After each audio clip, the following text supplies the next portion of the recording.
Hi everyone, welcome back to my channel. ನಾನು ಸರಸ್ವತಿ. ಇವತ್ತಿನ recipe ಅವರೆಕಾಳು ಚಿಕನ್ ಸಾಂಬಾರು ಹೇಗೆ ಮಾಡೋದು ಅಂತ ನೋಡೋಣ ಬನ್ನಿ.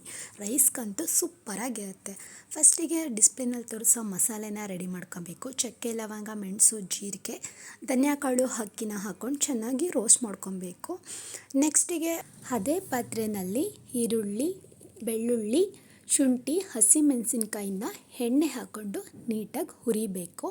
ಹಸಿ ವಾಸನೆ ಹೋಗೋ ತನಕ ಹುರಿದ್ರೆ ಸಾಕು.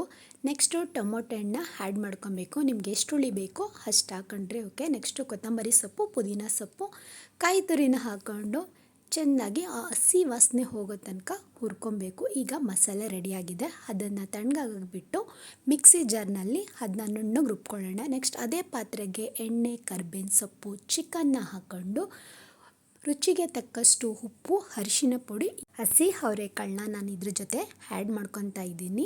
ಹಾಗೆ ಖಾರದ ಪುಡಿ ಹಾಕ್ಕೊತಾ ಇದ್ದೀನಿ. ರುಬ್ಬಿರ್ತಕ್ಕಂಥ ಮಸಾಲೆನೂ ಕೂಡ ನಾನು ಇದರಲ್ಲಿ ಆ್ಯಡ್ ಮಾಡ್ಕೊತಾ ಇದ್ದೀನಿ. ಯಾವುದೇ ಎಕ್ಸ್ಟ್ರಾ ಮಸಾಲೆನ ನಾನು ಇದರಲ್ಲಿ ಆ್ಯಡ್ ಮಾಡ್ತಾಯಿಲ್ಲ. ಈ ಥರ ಎಣ್ಣೆ ಬಿಟ್ಕೊಬೇಕು, ಆವಾಗ ಅದು ಬೆಂದಿದೆ ಅಂತ ಅರ್ಥ.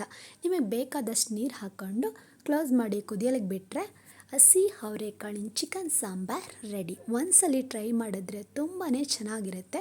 ಟ್ರೈ ಮಾಡಿ ಹೇಗಿದೆ ಅಂತ ಹೇಳಿ.